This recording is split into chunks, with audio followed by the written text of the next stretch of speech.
في أعماق التاريخ الإيطالي، بين التلال المشمسة وصخب الشوارع القديمة، ظهرت واحدة من أكثر المنظمات غموضاً وقوة في العالم: المافيا.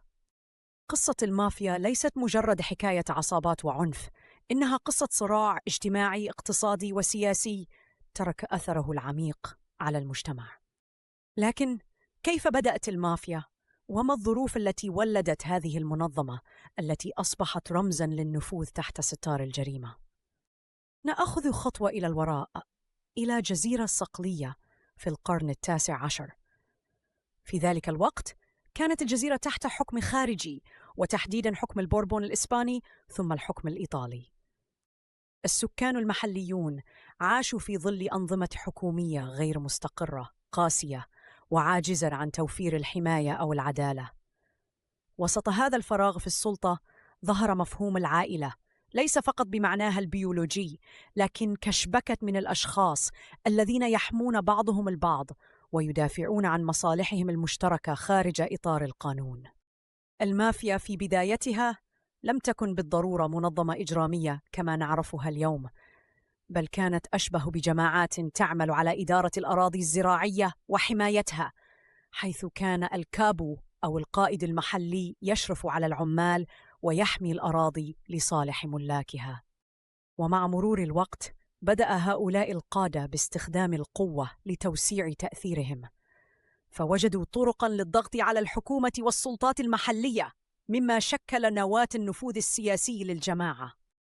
في منتصف القرن التاسع عشر بدأ اسم المافيا يظهر علناً لأول مرة. الكلمة نفسها يعتقد أنها مشتقة من اللغة الصقلية، وتعني الجرأة أو الشجاعة، وهو ما يعكس الروح التي كانت المافيا تحاول ترويجها عن نفسها. لكن هذه الجرأة سرعان ما تحولت إلى استغلال. عصابات المافيا أدركت أنها تستطيع فرض الإتاوات على رجال الأعمال المحليين، التحكم في الأسواق، والابتزاز لتحقيق مكاسب مالية ضخمة. مع الهجرة الكبيرة للإيطاليين إلى الولايات المتحدة في أواخر القرن التاسع عشر وأوائل القرن العشرين، عبرت المافيا المحيط الأطلسي.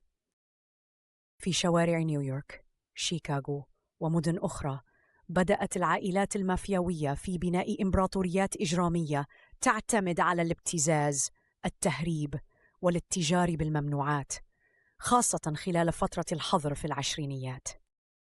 عائلات مثل كابوني وجينوفيزي أصبحت أسماء معروفة، وسياستهم في السيطرة على الأعمال والجريمة المنظمة امتدت على نطاق واسع. على مر العقود تطورت المافيا من نموذج محلي بسيط إلى شبكة معقدة تتداخل مع السياسة، الاقتصاد، والإعلام. أصبحت رمزاً للقوة الخفية، لكنها أيضاً واجهت ضربات قوية من خلال حملات حكومية وقانونية هدفت لإضعافها. اليوم تبقى قصة المافيا تحذيراً حول ما يمكن أن يحدث عندما تغيب العدالة، وحين يستغل البعض الفوضى لتحقيق مكاسب شخصية. المافيا ليست مجرد ماضٍ، إنها مرآة لواقع مجتمعي أعمق، يذكرون بأهمية النزاهة ووجود نظام يحقق المساواة للجميع.